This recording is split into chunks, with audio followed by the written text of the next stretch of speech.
Hello and good evening to you all. Welcome. I would like to introduce my special guest, Mr. Reed.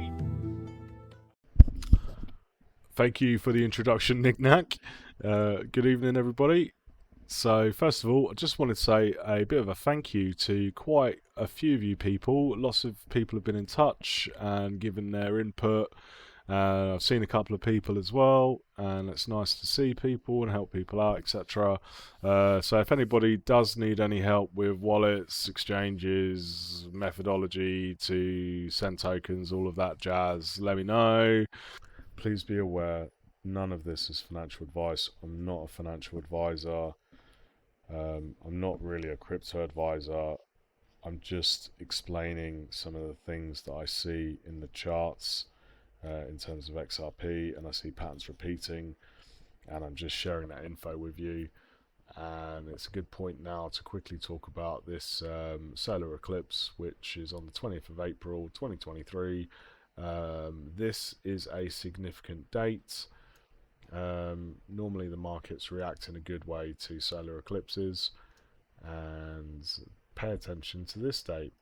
This is a lunar eclipse, and markets react to these as well, but normally in a bad way. Oddly, or not oddly, because the markets follow the lunar calendar, without a doubt. The lunar token famously collapsed, and you'll never guess, it collapsed on a blood moon. And then FTX, 9th of, or was it the 11th of November? Guess what that was? It was a blood moon. You can't make it up.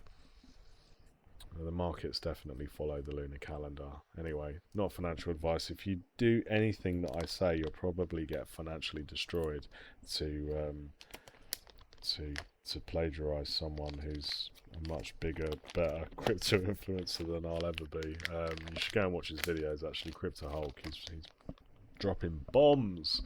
But anyway, yeah, I'm not a financial advisor, and if you do anything that I tell you to do, don't, because I'm lying, and you'll basically get financially destroyed. So just don't do it. Here we are on TradingView, and this is the XRP chart to the US dollar, and this insignificant looking candle is rather more insignificant, I hope, than you might like to think. This is the macro chart, and it's from 2023, and it goes all the way back to 2013.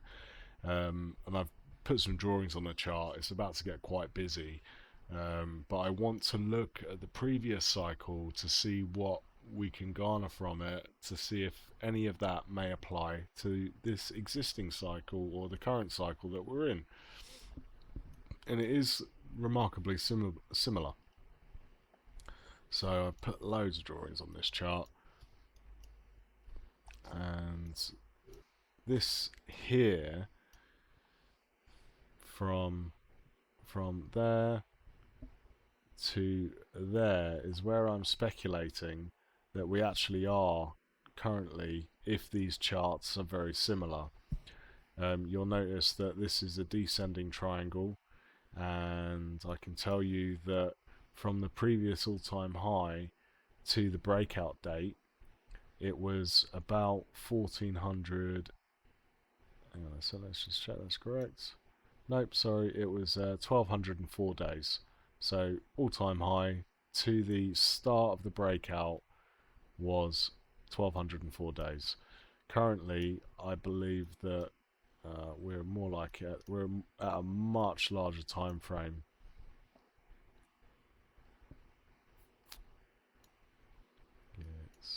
That one there.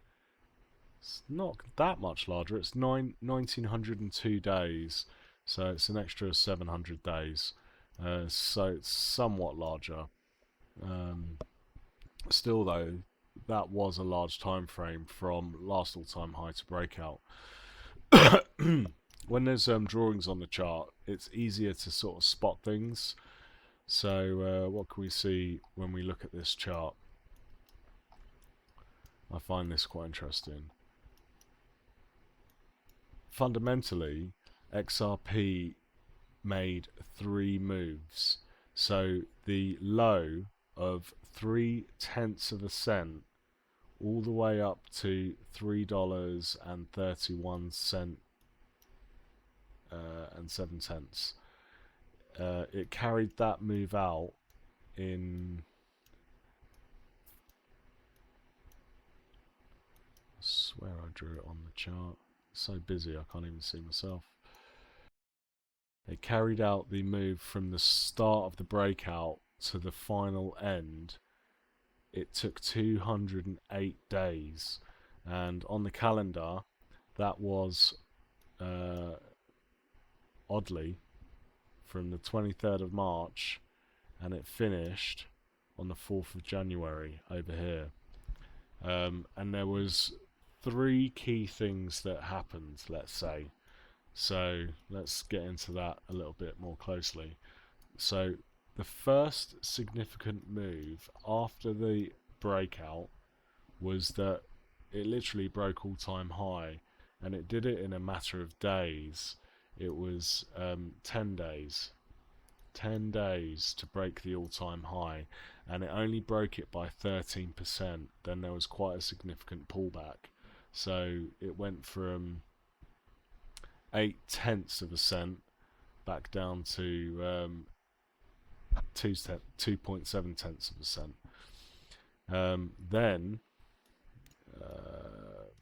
it went on an absolute mother rip, and you can see this is the move that I've charted with Wyckoff theory. So the first move was the break of the all-time high by 14%. Then there's a pullback.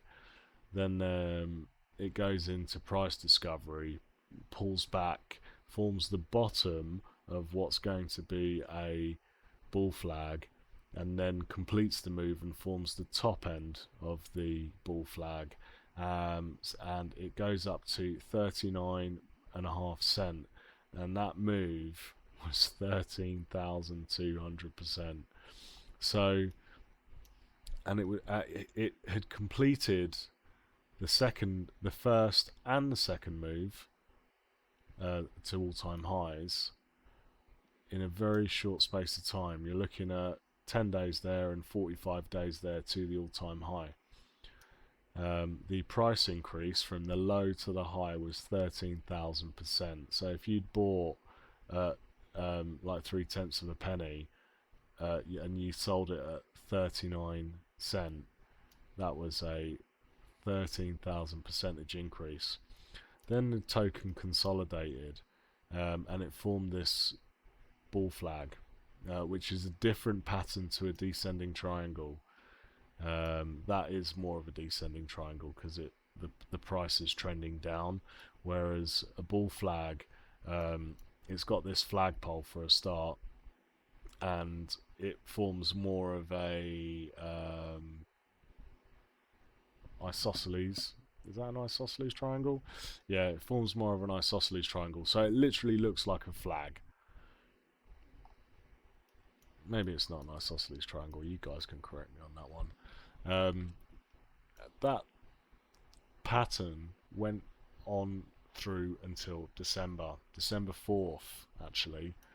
And then from December the 4th, you can see it's broken out here. And the next move to the all-time high and the third impulse over the course of 200 and odd days, it took 24 days from the it's not the 4th of December.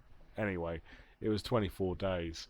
So when it goes, it really does go. So there were three major moves. First, it broke the all-time high, pulled back. Then it goes into discovery, pulls back. Then it goes for a final push. When it pulled back and when it went for the final push, that marked out the top and the bottom of the bull flag. Let's say. Then the token consolidated from May until December. Then from December to January, it went for the final push. 1, 2, 3, 4, 5, and after that all-time high, the token consolidated